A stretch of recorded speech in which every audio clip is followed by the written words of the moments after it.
don't see the potential in this room. Dude, what's going on with your friend? Didn't she eat her carrots? Like, I mean, I don't know, but maybe if you're into that sort of thing, I guess. wait again. Friend. Mara, anyway,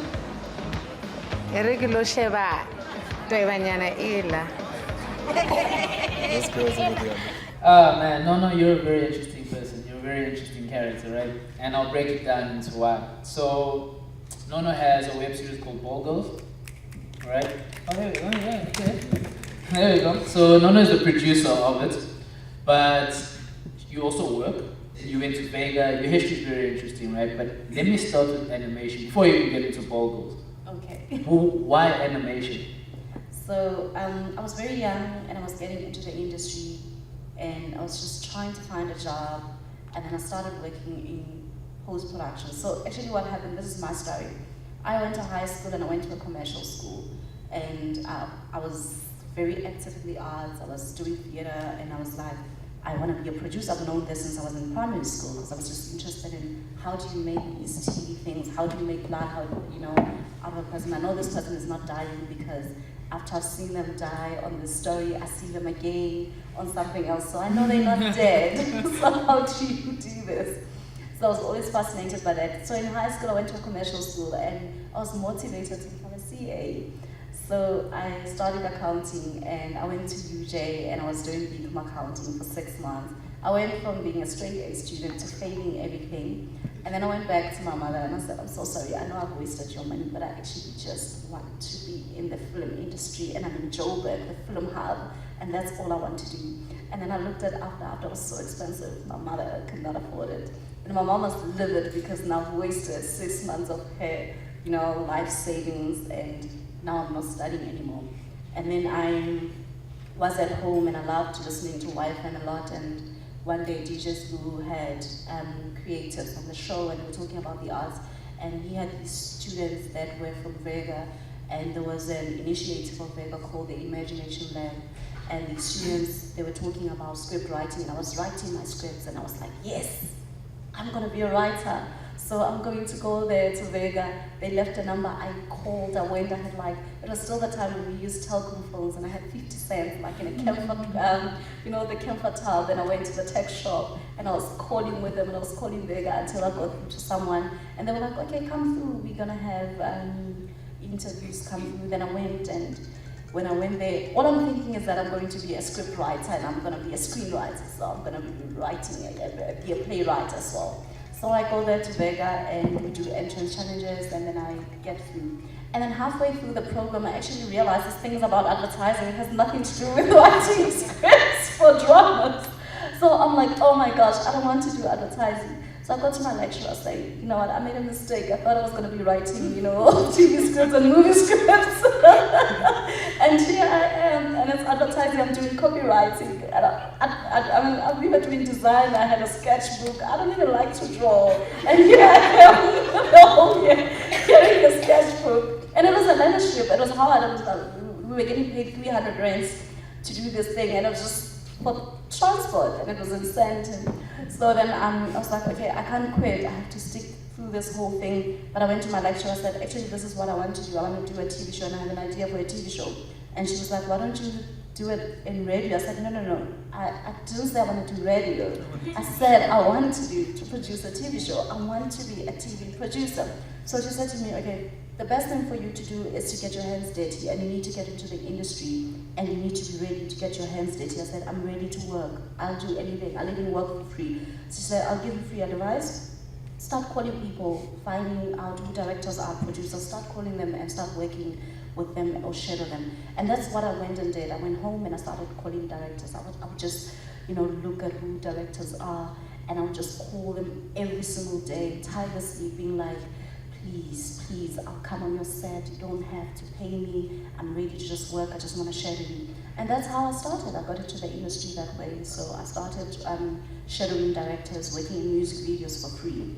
Then the internship, the leadership finished, And now it was time to get into the industry and go work. And then this other lecturer was like, oh great, I know a production house that you can work for. So I'm gonna get you an internship in a production house. Wonderful, I'm so happy. I go to the place Thursday, I start in Jan. It was just after New Year's. It's actually a post-production facility. It's not a production house. And guess what I'm doing? I become a producer trainee, but I'm actually doing commercials. So I am nowhere near my dream. Once again doing advertising, which I don't want to do advertising. So I stick it out because I'm getting paid. It was 3,000 rands. I'm getting paid a guest tax, but it's better than 300 rands, you know, and I still can get, you know, home, and I'm in the industry. That's all that matters. I found my way into the industry. And while I was there, I was like, okay, I was like, it's not a bad thing to actually be in post-production, because by the time I get to producing, then I would understand the technicalities, the technical side of production. So I was like, I'm gonna learn as much as I can and stay here. And then there was animation, and then I was fascinated by animation. And then I realized there were no black people in animation. At the time, this was about 12 years ago. So really, like, black people there weren't really black people in animation. And then Isabel Roque and Dumigumi, they started, I think it was called Unamazing, where they actually had black animators, which was wonderful. And then I went to Luma, and I went to seek for a job at Luma, because I just wanted to learn animation, understand VFX. And that's how I got into animation. It was just like, I was just eager to learn, and it was just like, I want to understand animation as well, and black people are not in it. And when I got into it, I actually discovered that not only black people are not in it, but also there aren't females. There are not a lot of women in animation. So then I became one of the first black women in animation. So that's how I got into animation. That's amazing. That's amazing. So, just to quickly hop onto this animation, right? Now, animation is perceived to be expensive, and I'm going to use perception as the word here, rather, right? And it's perceived to be a very expensive career habit. You know, there's a lot of things that go into it. So, apologies for yourself. What would your advice be then for anyone who is looking for black women, number one, and two, just anyone who's really interested in moving into the animation space? Is there a space, you know, for the black child to come into animation, and is it as expensive too as, you know, as people would say that it actually is? There is space for black people to get into animation, especially black women, because there's a huge gap. And I keep preaching transformation. So the animation industry really needs to be transformed. So black people, please, black youth, please get into animation. If it's your passion, go in there, get your hands dirty. On the cost thing, yes, animation is costly. It's not the same as live action. Firstly, you need the hardware, which are machines, and then you need the software. And then also after all of that, then you need overheads, which are the animators. So and you end up with, you can do something. If you wanted to do, say, a web series, like I won't do comics and stuff, you can literally get away with working with just a team of 2 people.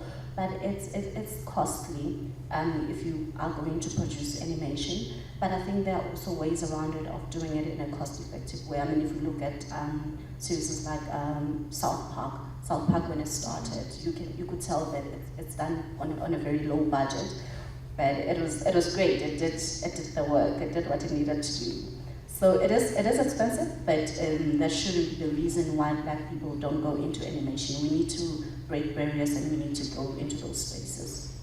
So then let's quickly come into Bogles. What is the premise of Bogles? Why Bogles? What were you trying to achieve? What is Bogles for anyone who actually hasn't been able to see and watch it? Okay, so Bold Girls, it was born out of frustration. So I was pitching. I don't know how many times I've pitched to broadcasters. I was just pitching. They love my concepts. They're great. They're fresh. They're young. But and then you end up with a letter of intent. And 2 years, I'm calling. I'm sending emails, but nothing happens. So I just feel like, this door. When am I gonna break this door? I just want to be a producer, and no one knows that I'm a producer because I'm not producing my own content. I'm just freelancing. but all I want to do is to actually create my own content. And you know how dreams are, they burn you. It's like you can't sleep at night, you just become miserable. So then I was frustrated and I was like, I've been pitching, it's been 5 years of pitching and nothing has really happened, nothing has ever been signed. And also you meet people in the industry, they're like, how's it going with that project of yours? You get more frustrated. So then I literally one day was like, fuck it, what if I just took a camera and went to shoot? And my friends, I've got very interesting stories when it comes to relationships. So my friends are always like, you have so much drama in relationships. You could literally your producer, just take this thing and just put it in, because literally I have a lot of stories. I've not been lucky in relationships, and my relationships, if I'm lucky, they last like a month. So, You should act on love. You should go and act on love. I think Ziggy has space for you.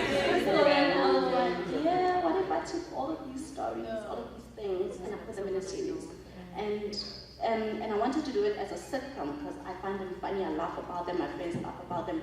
I really am a light-hearted person and I laugh through everything.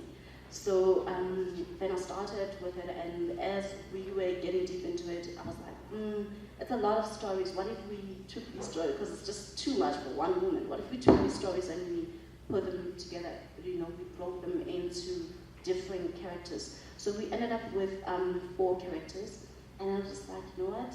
These are girls, these are women, they are bold, they know what they want, and they're not afraid, and they go seek it, they go out into the world. They're just unlucky in love, that's all it is. We try to make sure that the stories are woke, the stories have a message, and also that it's not just your traditional relationships that you get out of that. Okay. And then just my question to you then for Bold Girls, because if I'm not mistaken, they've been to Arif as well, and you had premiered in Arif. So I just want to move then. So Arif is the African Rising Film Festival, right? And I wanted to find out from you then is, what is the appetite, would you say, from international market and the local market for our content, for our web series? Is there a market? Sorry guys. Swap mics. Swap mics apparently. There we go. There we go. Is there a market, for our film, our creativity, our culture? Are people interested? How did you find it, and what is your take out from Arif? Certainly, there is interest in our content. If we just think about it, Netflix is now in South Africa, and we've just had Shadow on Netflix. So yes, definitely there is a lot of appetite for our content. And if we go way back also, Mzansi did well, and it won an Oscar. So that means that there is definitely appetite. And if we look at Nigerian movies as well, when I'm browsing through Netflix, I find a lot of Nigerian content. So that means there is a lot of appetite for African content. And I've got friends in the States, and sometimes they do tell me, they say, sometimes the problem is that when we look at your content, it mimics our content. So I've already seen it, so I don't want to see it. But the thing about Nigeria is that they've got that distinctive thing. It's a Nigerian movie. It's Nigerian music. Like, you can't mistake it for anything else. They've got a unique sound to them, and they've got that unique factor in their movies. So I think we just need to find that unique factor that is South African, that is authentically South African, that we can actually push in order for the appetite to rise for our content. I actually love Matwete. I find Matwete to be authentically South African. So I just, thank you. I just feel that if you look at Matwete, you can't say, it's a South African film, it was made in South Africa, but it's an American story or whatever. It's just South African. Everything about it is South African. Okay, now my question to you is same kind of the questions I've had to Ziggy. You go back to the younger you, the younger you that was struggling, the younger you who was trying to figure out, how do I live out my dream, right? How do I get into film? How do I get into television as well? What would you tell your younger you, like your man, just, what is the main piece of advice that you give yourself? And if you can maybe also then, in that answer, think about just about the process of getting started. You know, like what is that one advice you'd really start about, or give rather, when it comes to getting started? I would be like to a younger me, don't take long. If you want to create, start creating right there and then, because I really think it took me long to start creating. I've been in the industry for over, I think it's 12 years now, if I'm not mistaken. So I think it just took me long. I got comfortable, got a salary, and it was nice to have a salary to, you know, to have that cushion. So I was there just, I should have started earlier, so don't take long. Thank you so much, Nono.